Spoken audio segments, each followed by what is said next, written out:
Welcome in to another edition of Friar Territory here on the Foul Territory Network. I'm Kyle Glaser. Heath Bell will be joining us shortly. We have a very special show today. Jake Cronenworth will be joining us for an interview as the Padres get set to take on the Minnesota Twins for a 3-game series in Minnesota. The Padres enter the day 75-59, 2 games back of the Dodgers for first place in the National League West. It's go time. We have officially hit Labor Day weekend. We're going to get into September, and before you know it, the season will be over. The stretch run is upon us. It's going to be a fun time for sure. And with that, the Padres have been playing good baseball coming into this series. They've won 6 of 9. They are coming off a series loss against the Seattle Mariners, and we've discussed their road struggles.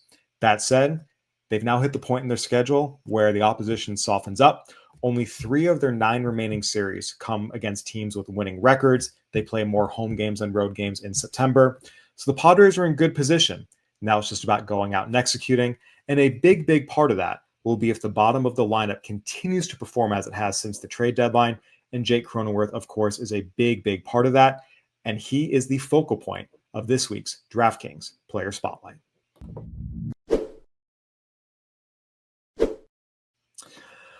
All right, so we know that Jake Cronenworth has been a staple of Padres teams for many years now. Jake is the Padres' 3rd longest tenured player behind only Manny Machado and Fernando Tatis Jr. And he has certainly not been the biggest name on the Padres throughout his tenure, but he has been one of their more consistent players both offensively and defensively. In terms of this year, since the trade deadline, Jake Cronenworth has very quietly been one of the Padres' best hitters and has really stepped up from, frankly, a first half that was not his best. Since the trade deadline, Jake Cronenworth is hitting .279 with a .432 on base percentage and a .412 slugging percentage. That's an .844 OPS. That is second most on the Padres among qualified hitters since the trade deadline, behind only Ramon Laureano, and third among all hitters behind only Gavin Sheets and Ramon Laureano. So since the trade deadline, Jake Cronenworth has been one of the Padres' 2 or 3 best hitters, and it's come at a key time. Manny Machado, Fernando Tatis Jr., Xander Bogaerts, a lot of the guys who have carried them at various points this season, they've been fine, but they have not been at their best. We talked about Ramon Laureano and the impact he has made since the trade deadline coming over from the Baltimore Orioles. We've talked about Gavin Sheets and the impact he has had since moving back into the starting lineup post-Jackson Merrill injury. But Jake Cronenworth once again has fallen under the radar a little bit. When you talk about what he's done in terms of his consistency in getting on base, it's been really impressive. And I think that's one of the things that Jake Cronenworth needs to be appreciated for. Even when his batting average is low, even when he's not slugging, he is one of the Padres' most consistent hitters when it comes to putting together quality at-bats. And we see it all the time: 9-pitch at-bats, 10-pitch at-bats, 12-pitch at-bats, spoiling pitches, making pitchers work. Sometimes they result in a walk, sometimes they result in a single, and sometimes they do result in a strikeout. But Jake Cronenworth is one of those hitters that always puts together a quality at-bat. And if you do that over the course of the season, again and again, as he does, more often than not, you're going to look up at the end of the year and you're going to have had at least a solid season. And that's what Jake Cronenworth has been able to do for the Padres. He is a 2-time All-Star, but mostly he's just been that solid, reliable, consistent, steady player at the plate who you know is going to give you a good at-bat. And recently, with some more lineup protection around him, we have seen the numbers start to come up. He obviously had a big home run against the Mariners in Seattle, going up and getting a 94-mile-an-hour fastball up and in and pulling it down the right field line. In the finale as well, he got a late Padres rally started in the 9th with a 2-out double, eventually came around to score on Fernando Tatis Jr.'s double, bring the Padres within a run. He has found himself in big moments delivering for the Padres again and again. And that frankly goes back to his go-ahead RBI knock against the Dodgers in 2022 to cap the Padres' thrilling comeback in Game 4 and send them to a series win. And that's just what he's done at the plate. Jake Cronenworth has been a steady, reliable defender at second base for years. And he's been able to shift over to first base whenever the Padres need and frankly play a Gold Glove caliber first base. He is someone that is versatile defensively, gives you quality at bats, and more often than not is going to come through in big spots. And we've seen that from him throughout his career. And he's just someone that should be appreciated. Again, he's never going to get the most recognition on a Padres team that has a Manny Machado, that has a Fernando Tatis Jr., that has all the star pitchers they brought in over the years, whether it was Yu Darvish, Joe Musgrove, Blake Snow when he was here. But Jake Cronenworth has been a constant, and he has been consistent in his performance, and it's something that should not go unnoticed and deserves to be appreciated. This has been this week's DraftKings Player Spotlight. I encourage everyone to go over to DraftKings and check out their pick six. Two picks I'm making for the series opener against the Minnesota Twins tonight. Jake Cronenworth, of course, getting a hit. Once again, he has been consistently one of the Padres' best hitters since the trade deadline. I'm going to take the over 0.5 hits on him. I'm also going to take the over 0.5 hits for Ramon Laureano. Once again, Ramon Laureano has been one of the top hitters in baseball, period, since the trade deadline. And you can very much argue he has been the single most valuable addition made by any team at the trade deadline this year. Once again, head over to DraftKings, check out their DK Pick 6. It's crazy simple. Just pick more or less on the stats for two or more of your favorite players, and you're in the mix for big cash prizes. No gimmicks, no weird rules, and get this. Pick 6 customers instantly get $50 in bonus picks on just a $5 entry. Download the DraftKings Pick 6 app right now and use code FOUL.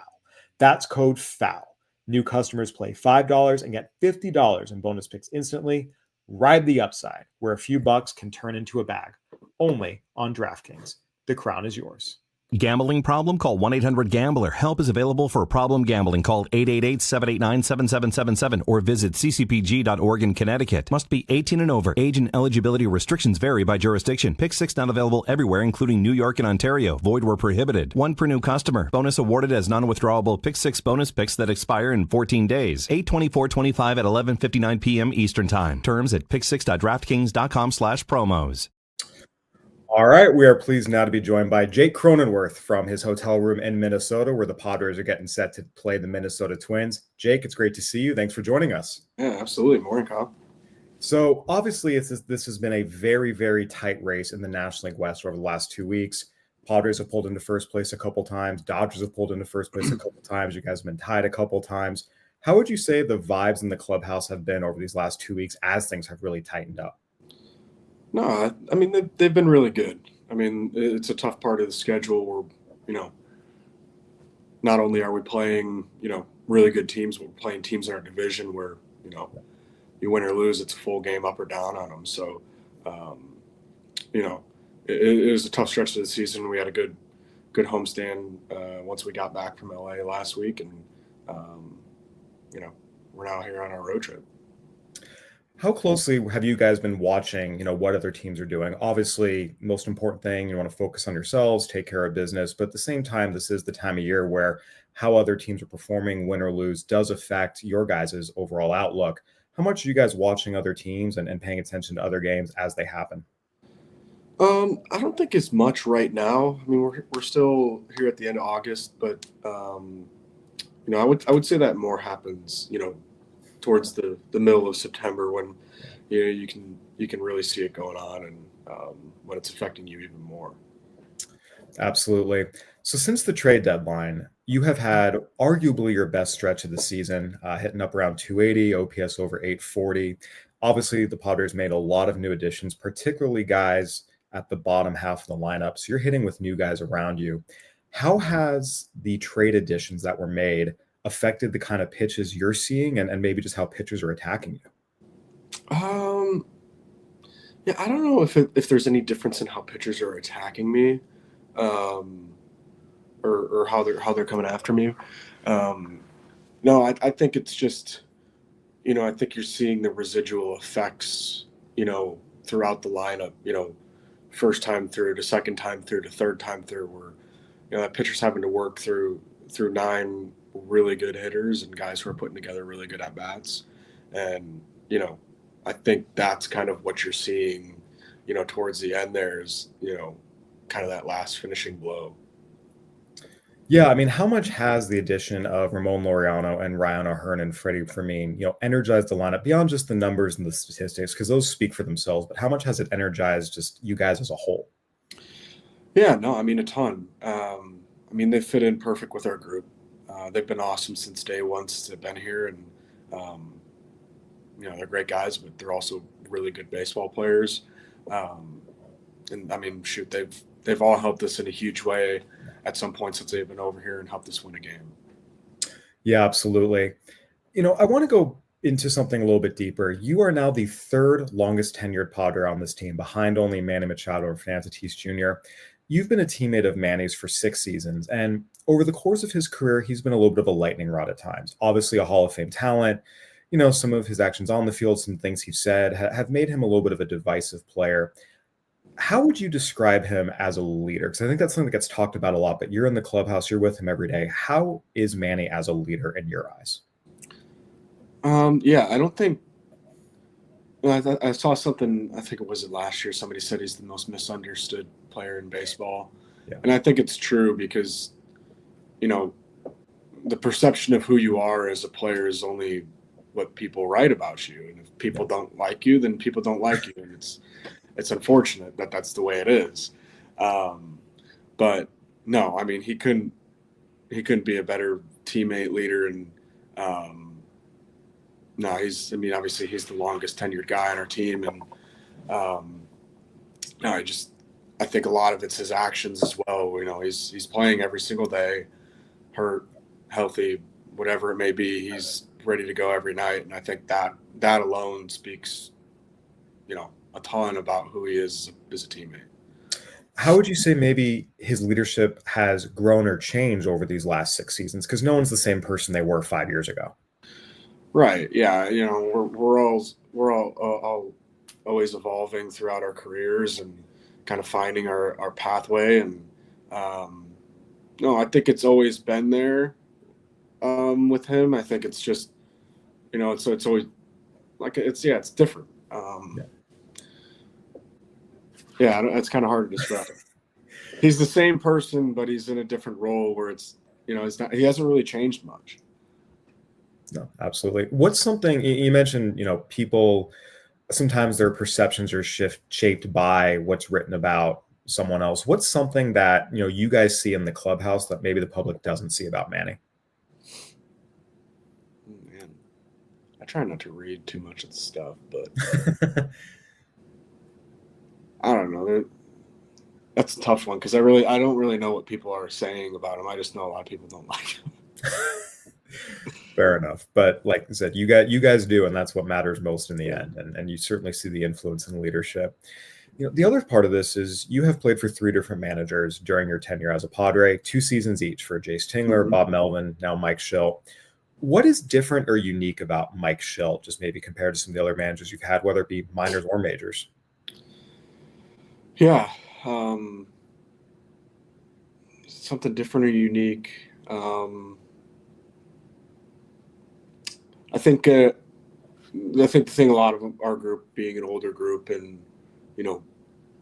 guys who've played for a long time in this league, I think we're all very keen to what we need to do and get ready to be done and be ready for the game that night. And I think the way that Shildt makes our schedule on a daily basis and then obviously throughout the course of the year allows us to get that work in, but also be prepared for 6:40 or 7 o'clock, not just in April, but also in September and hopefully October. So,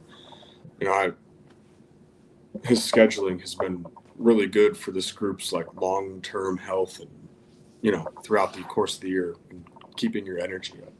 Yeah. One of the things that's noticeable is under Mike Shildt, you guys, the Padres, are playing a very aggressive brand of baseball, going first to third, forcing the issue on, maybe some fly balls to the outfield that maybe wouldn't go on in the past. Now you are going. We're seeing it, aggressive reads on balls in the dirt. How much of that is, his direct influence in just what he preaches versus maybe an example or an energy level he sets? I think it's both. I think it's probably more the standard at which we play. We're going to play hard. We're going to play baseball the right way. Hey, Heath. Hey, Jake. Sorry about that. Oh, no worries. I had a little kid issue. No worries. All good. I think it's more along the lines of this is a standard at which we play. And if we play at these standards on a nightly basis, we're going to put ourselves in a really good place to win a game every night. Absolutely. Now that Heath's here, I do have to ask you a pitching question. So I think a lot of people don't realize when the Padres brought you over in 2020, or at the end of 2019, I should say, the intention was to have you be a two-way player. You would have thrown in relief in Durham, and we're pretty darn good. Like ERA in the 2s, you were pumping low 90s. And then COVID hit. You stepped up as a second baseman. Were too valuable there to then put on the mound. You did get one outing in the majors, which we'll talk about in a second.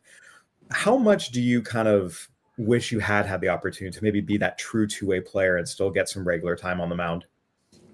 Yeah, I think it would have been, I mean, not only for me, I mean, at the time in 2019, or I guess going into 2020, there were quite a few guys doing it, and guys doing it like legitimately and like really wanting to take this next step. And I mean, shoot, there was nobody outside of Shohei at the time in the big leagues that was doing it. And, you know, for a group of guys to come up and have the opportunity or actually go out and execute it, I think that would have been incredible and great for the game and great for kids that are going into college that, you know, I feel like now I see there's not as many two-way players in college because it's like, why am I going to go be a two-way guy in college if I can't get drafted as a two-way guy? Yeah, Jake, I wanted to ask you a question, kind of summing that up. You closed in college, right? Yeah. Yeah. So do you think you could help a reliever out, or could you have closed in the big leagues? Do you think you could have done that? I think I could have. I thought if I would have focused on, you know, pitching more, I think I would have, especially the way how guys are training in the off season and everything, with pitch development and all these other things. I think I would have really benefited for that because I had a really good feel for like the ball at the end of my fingertips and, you know, a good feel for my mechanics. And I never even like worked on my mechanics. Well, we almost had you on before the All-Star break, and my question back then was going to be, if you guys traded Robert Suarez, do you think you could have taken over? But that didn't happen. So, but hey, real quick, what do you like playing multiple positions? Because honestly, I know you're a shortstop by trade, and I think if you were like a second baseman or a first baseman all the time, you'd definitely be an all-star.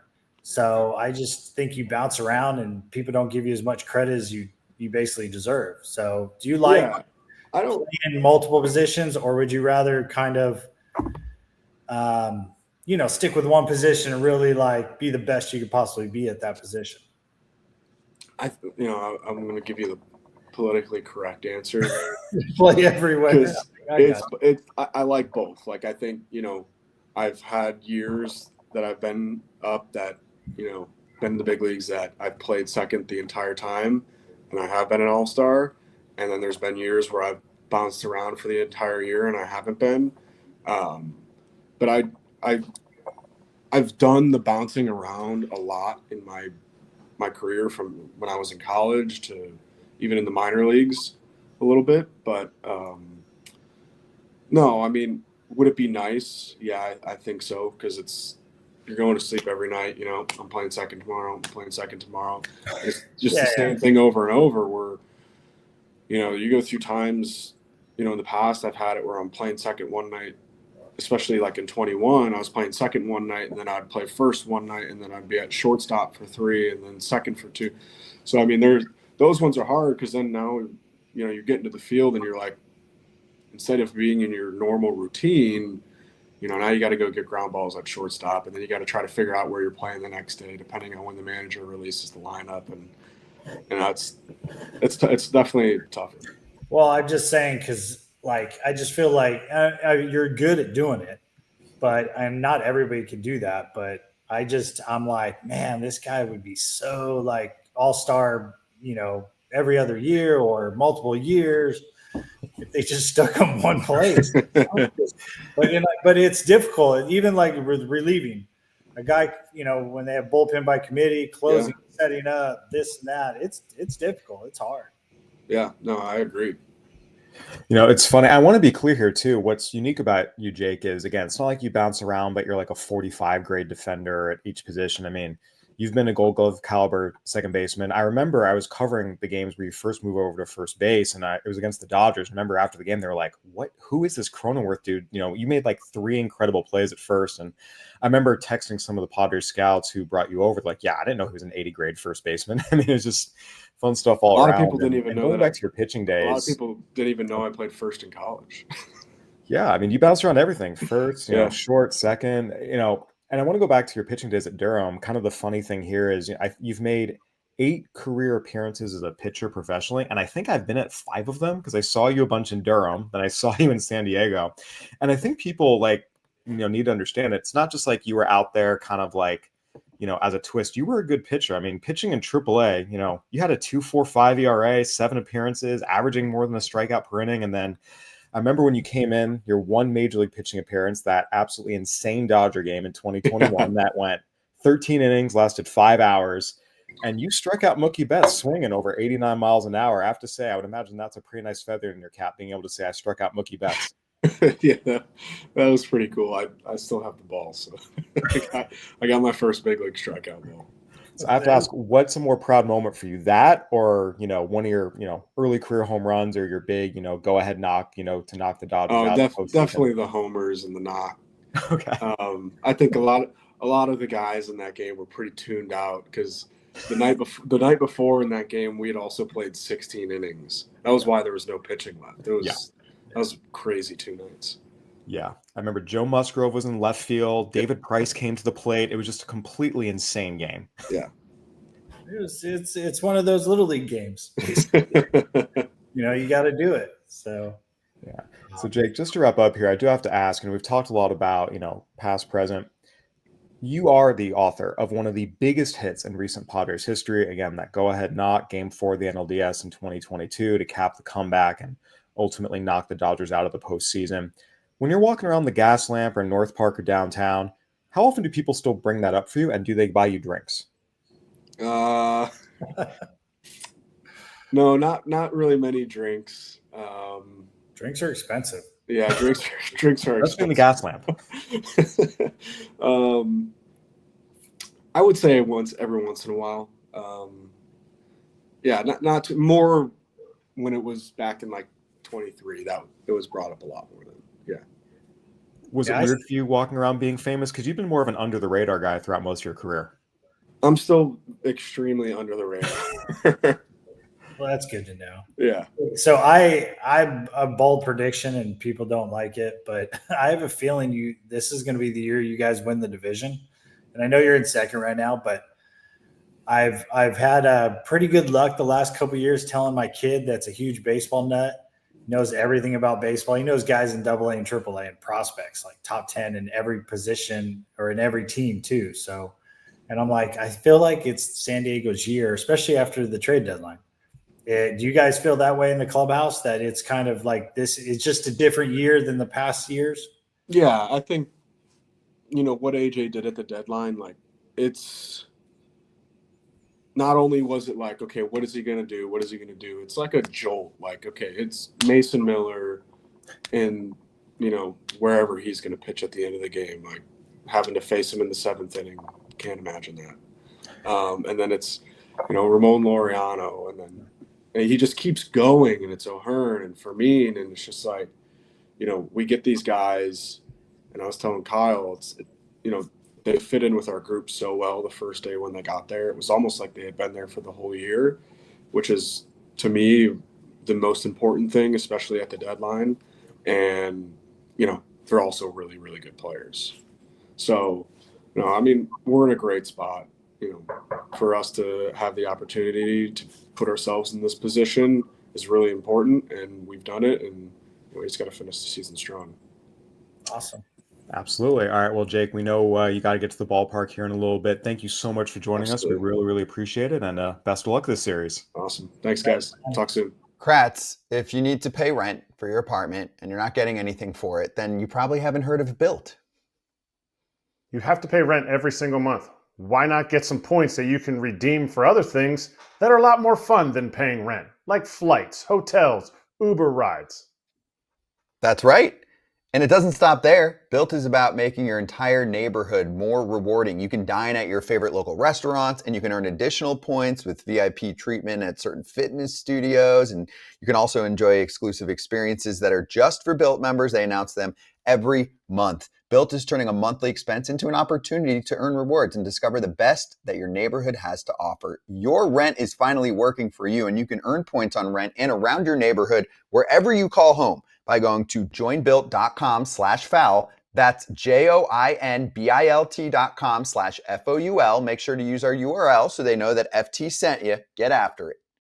All right, Heath. So we've talked a lot about the Padres and how you believe they're going to get hot here at the end of the season. And realistically, now would be the time to do it. The Padres open up a 3-game series against the Minnesota Twins tonight. The Twins are 60-73. They have lost 13 of their last 18, and they traded 10 players off their major league roster at the trade deadline. This is a team that in every way, shape, and form is on the decline. This is the type of series the Padres need to win if they are going to make up the ground and catch the Dodgers, who they currently sit 2 games behind for first place. What are you going to be watching for here during this series? Well, you said it perfectly. Their schedule's coming up. I just feel like in September, a lot of the teams are going to be calling up guys, seeing what they have for next year. And, they definitely need to be winning. But really what it boils down to is the pitchers, hitting their spots. I'm a big believer in that. That kind of sets the tone. But also the hitters, and I say playing small ball, this, that, but putting good swings on the ball and not – okay, so somebody can have a good at bat and they foul some balls off, this and that, and it's like, oh, he was right on him, this and that. No, his eye-hand coordination's a little off or whatnot. Especially, I just feel like it's early in the count. If they swing at the first or second pitch and they're popping up a ground out, or even pulling a ball foul or going oppo, their timing's not there. And I just feel like the comfortability of the hitters. See, as a pitcher, you can see when somebody's comfortable. And when they take a pitch, it's like they know it's a ball or a strike or this and that scares hitters. I mean, you can just see it where it's just like take it, and it's like, did he know what pitch was coming? Especially if you're like, hey, I'm going to try to throw this slider or this cutter right outside or have him swing at it. And he just takes it, and you're like, he knew I was throwing that. And you start second guessing yourself in the head, and you're like, oh, am I tipping pitches? Am I doing this? And the Padres the last couple of weeks have been doing that. So if they just go out there and they're real confident up to bat, and their pitchers keep the ball down when they need to and elevate it when they need to and just execute their pitches, they'll be just fine. Yeah, we've talked about this a little bit, and I had a whole show about it on Wednesday. The Padres have struggled on the road. They are 32-37 on the road compared to 43-22 at home. And just to put that in perspective, their home record, that winning percentage is equivalent to a 107-win team. Their road winning percentage is equivalent to a 75-win team. So it really kind of puts in perspective the quality of baseball they play at home versus on the road and the difference. What for you is the reason behind a team struggling so badly on the road when they're, good at home? And I'm not talking about statistically, we can get into that later, but, is it a mindset thing? Is it a comfort thing? What for you is the reason why you'd see such a stark split, and what would you do to fix it? So if I was on the team right now and I saw this, I would be – see, here's the thing. It's a mental part. I don't think the guys are going out and partying on the road, and at home they're not. Yeah. That's kind of more of a joke when I said that a couple of weeks ago. It's more the routine of sometimes you just sit at your hotel and you're just kind of like, or you watch a movie or you play video games, or you're just kind of there. You're not there. And then you wake up and you're like, all right, where should I go eat for breakfast? Should I have room service? Should I sleep in? Do I take a cab? Do I take the bus? It's just a little different mindset where if I was a part of the team or the veteran, maybe, like Machado or Tatis, hey, we're going to have a team dinner every road trip, unless it's a short road trip or something. Yeah. We're going to have a little team dinner. Just get all the guys together, just stay loose, like a family oriented, and just keep doing that. And, or try to get the guys together and say, hey, let's go have lunch, get the majority of the guys, so we're just kind of talking and joking around, and you kind of get that ease. But really on the road, the reason guys don't play well on the road is it's the routine of feeling comfortable. And then I will say this, and I noticed this as a pitcher and as a closer, I always like to walk out with the whole bullpen. And we'd walk out there right before the anthem or right after the anthem. And a lot of closers didn't do that. But after batting practice, you only have about 45 minutes until anthem, or got to be out there, got to be ready to go. Yeah, it's a different setup on the road versus at home. When you take at home, you almost feel like you have 2 hours after your batting practice. Yeah. So it's almost like a hurry up, got to do this, got to do that. And you kind of feel different where when I was playing, I had two different routines. I had to do that. But I was the guy that always showed up to the ballpark at noon. Even if I was on the road, it was at noon. I would have lunch there. I would joke around there, and I might be there for like an hour or two before they showed up. And I'd just be like twiddling my thumbs or playing the arcade they have. Going down the slide in Milwaukee, breaking in, going down the slide. I'd find myself doing dumb things. So, there's a in Colorado in the forest in center field. There's a time capsule there. A tiny what? There's a time capsule. Really? Buried in the forest out there. So hopefully some grounds crew hadn't dug it up yet. So I'm hoping one of these days I'll be a coach or somehow get on the field and I'm going to go dig it up. So, but we did that in 2010, I think it was. And we were all like, hey, when like 2030, we should try to come back here. And Walt tell us, it was just the bullpen guys. But it's a routine thing. It's just a mental part. Yeah. You just kind of have to feel comfortable. And on the road, you just feel a little bit hurried up. That's all. Yeah. So that's just the only difference, really. Yeah. And it's important for them to find the better balance in terms of road success versus home success. Here, as we finish the season, the Padres have 9 series remaining. 6 of them are against teams with losing records. And even the teams with winning records, it's the Reds, it's the Mets, teams the Padres are ahead of in the standings. The only series they have left against the team ahead of them in the standings is a home series against the Brewers. It's the second to last series of the season, by which point the Brewers may very well have home field in the NL locked up, the division locked up, and they're resting half their guys. The Padres have a very, very soft schedule here the rest of the season, beginning tonight in Minnesota. And that goes back to your point where you've talked about you think this team is going to finish really, really strong, get really, really hot, and ultimately win the division. The path is laid out for them just in terms of the strength of schedule. The Dodgers do have a tougher schedule remaining than the Padres do, but now they have to go out and execute. What do you want to see in terms of, mindset, mentality for this team? Because again, you don't want to get caught sleeping like, oh, we're playing, we're past the hard part of our schedule. We're in the easy part now. And then you get caught sleepwalking and lose a series to a team you should beat. Well, first of all, they have more home games in September than they have road games. So that's going to help them out. But I really think it's going to be down to the coaches to keep them thinking about tonight. Just, hey, guys, let's just play tonight. Let's just win. Don't worry about it. It's kind of like when they're playing San Francisco and LA's coming this weekend. Hey, let's just play tonight. Don't worry about the Dodger series coming up, blah, blah, blah. Where it's like people are going to look and say, hey, they have a easier schedule, this and that. And I'm pretty sure most of the players are not thinking that. Most of the players are just thinking, hey, let's just try to win. We can beat these teams, this and that. Because they usually think about a home series and a road series and kind of towards the home series, hey, where are we going on the road? But they just have to think about keeping it simple. Just play, just win tonight, win tomorrow when tomorrow comes. So I think otherwise they'll be fine. All right, everyone. That'll do it for another edition of Friar Territory here on the Foul Territory Network. Go ahead and hit that subscribe button, leave us 5 stars, give us a review, all the good stuff. It helps us out big time, and we love hearing from you. For Heath Bell, I'm Kyle Glaser. Thank you for watching and listening. Special thanks to Jake Cronenworth. We will see you next week.